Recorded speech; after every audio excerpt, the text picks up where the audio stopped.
Nah,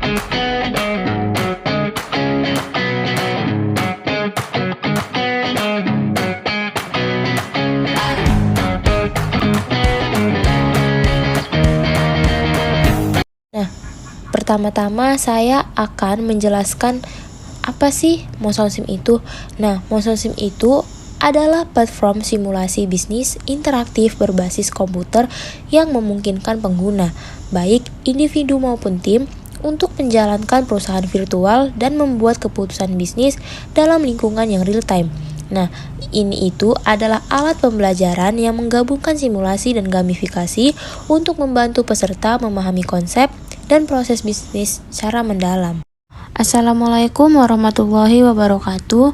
Perkenalkan, saya Rizka Aulia, perwakilan dari kelompok 2 yang akan mempresentasikan hasil laporan neraca keuangan atau balance sheet perusahaan simulasi kami pada hari ke-50.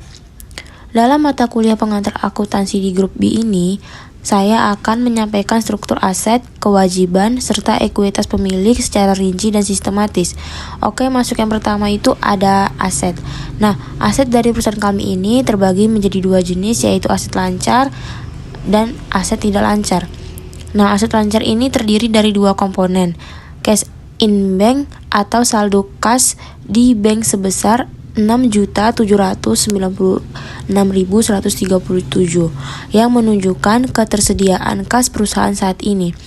Inventory value atau nilai persediaan sebesar 721.635 yang merupakan nilai barang dagang yang masih tersisa dan siap dijual, sehingga total aset lancar kami adalah sebesar 6.796.137 ditambah 721.635 dan hasilnya yaitu 7.517.772. Nah, yang kedua ini ada aset tidak lancar.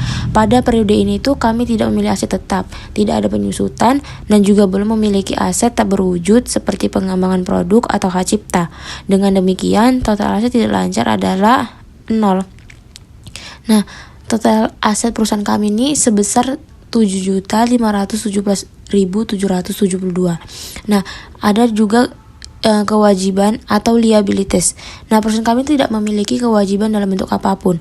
Hal ini tuh ditunjukkan dengan nilai 0 pada seluruh komponen kewajiban, seperti yang pertama itu ada account payables atau utang dagang, yang kedua ada tax payables atau utang pajak, yang ketiga itu ada overdraft atau cerukan bank, yang keempat itu ada loan outstanding atau pinjaman, sehingga total kewajiban perusahaan adalah 0. Nah, yang ketiga itu ada ekuitas pemilik atau owner's equity. Ekuitas pemilik menunjukkan modal yang ditanam dan laba yang dihasilkan. Paid in capital sebesar 4 juta merupakan modal awal yang ditanam oleh pemilik. Net profit sebesar 3.517.772 merupakan laba bersih yang dihasilkan perusahaan selama periode berjalan. Nah, maka total owners equity adalah 4 juta ditambah 3.517.772, maka hasilnya itu 7.517.772. Nah, yang keempat itu ada total keseimbangan neraca. Jika kita jumlahkan antara total aset dan total ekuitas, total asetnya itu 7.517.772. Total liabilitas ditambah ekuitas menjadi 7.517.772. Hal ini tuh menunjukkan bahwa neraca kami seimbang, sebagaimana prinsip dasar akuntansi bahwa aset sama dengan liabilitas ditambah owner's equity. Nah, kesimpulan yang kami dapat itu adalah berdasarkan laporan neraca ini pada hari ke-50 dapat disimpulkan bahwa yang pertama itu perusahaan kami itu belum memiliki utang atau kewajiban. Yang kedua, seluruh modal dan laba digunakan untuk menandai aset, khususnya dalam bentuk kas dan persediaan. Nah, yang ketiga itu ada rasio ekuitas terhadap aset adalah 100% yang menunjukkan struktur perdanaan sepenuhnya berasal dari modal sendiri tanpa campur tangan pihak ketiga. Nah, yang keempat itu ada laba yang dihasilkan sebesar 3.517.772, mencerminkan kinerja usaha yang cukup baik untuk 50 hari operasional. Berikut ini saya lanjutkan dengan penjelasan tentang ringkasan hasil kinerja tim PA2 selama simulasi berlangsung hingga hari ke-50. Oke, masuk yang pertama itu ada skor total kinerja. Nah, tim kami memperoleh skor total sebesar 45,82. Nilai ini merupakan hasil akumulasi dari berbagai aspek kinerja yang dievaluasi secara menyeluruh, antara lain pendapatan, laba bersih, pangsa pasar, serta pengelolaan persediaan. Yang kedua itu ada penjabaran setiap komponen kinerja. Masuk yang pertama itu ada revenue atau pendapatan, dikurang bobot 10%. Pendapatan yang berhasil kami capai adalah sebesar 5,84 poin dari maksimum 10 poin. Hal ini tuh mencerminkan pencapaian pendapatan yang cukup baik dalam kompetisi pasar yang ketat. Yang kedua itu ada cash in bank atau kas di bank, dikurang bobot 10%. Nah, tim kami ini mencatat kas akhir sebesar 8,32 poin dari maksimum 10 poin, menunjukkan efisiensi pengelolaan keuangan dan tingkat likuiditas yang relatif sehat. Yang ketiga ada net profit atau laba bersih dikurang bobot 25%. Nah, laba bersih ini tuh menjadi salah satu indikator utama. Kami mencatatkan 14,59 poin dari maksimum 25 poin atau sekitar 58,36% dari skor maksimal. Ini tuh menunjukkan bahwa perusahaan kami masih dapat memperoleh keuntungan di tengah tantangan pasar. Nah, yang keempat itu ada gross profit margin, dikurang bobot 10%. Margin laba kotor kami adalah 5,93 poin yang mengindikasikan efisiensi dalam mengendalikan harga pokok penjualan. Meskipun belum maksimal, ini tuh juga menunjukkan adanya ruang perbaikan dalam pengendalian biaya langsung. Yang kelima ada market share dikurang sales atau pangsa pasar berdasarkan penjualan dikurang bobot 25%. Kami meraih 7,67 poin pada aspek ini. Nilai ini tuh menunjukkan kontribusi penjualan kami terhadap total pasar masih perlu ditingkatkan melalui strategi pemasaran yang lebih agresif. Nah, yang keenam itu ada market share dikurang unit sold atau pangsa pasar berdasarkan unit terjual dikurang bobot 10%. Kami memperoleh 7,67 poin yang menunjukkan bahwa volume produk kami cukup mampu bersaing namun masih belum mendominasi pasar. Nah, yang ketujuh itu ada day sales in inventory atau rasio persediaan dikurang bobot 10%. Nah, kami itu mendapatkan skor 3 poin menunjukkan bahwa efisiensi pengelolaan stok kami masih rendah. Hal ini tuh menunjukkan bahwa masih banyak produk yang belum terjual dan strategi perputaran stok perlu diperbaiki agar tidak terjadi kelebihan persediaan. Nah, kesimpulan kinerja tim ini berdasarkan hasil yang saya jelaskan tadi dapat disimpulkan bahwa tim kami itu menunjukkan kemampuan menghasilkan laba dan menjaga kas meskipun masih harus meningkatkan performa penjualan dan pengelolaan persediaan. Pangsa pasar dan efisiensi operasional menjadi dua aspek yang perlu menjadi fokus peningkatan pada periode selanjutnya.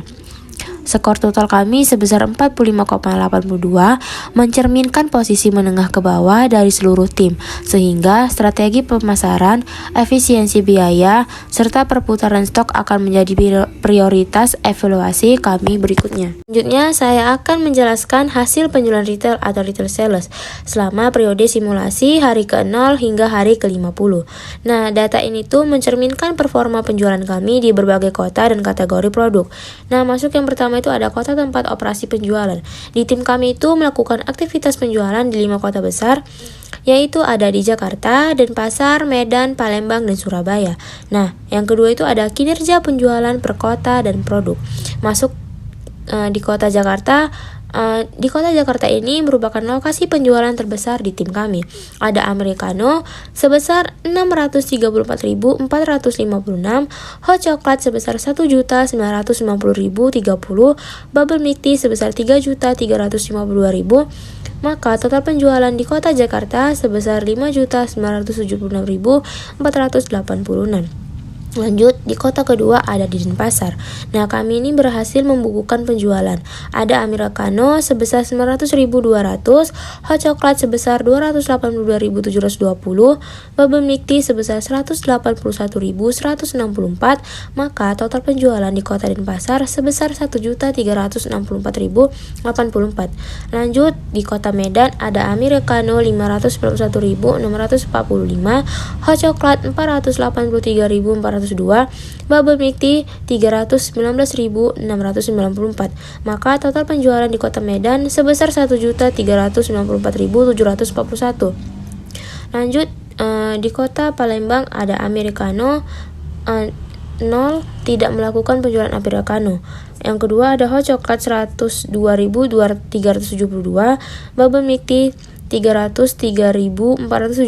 Maka total penjualan di Palembang sebesar 405.844.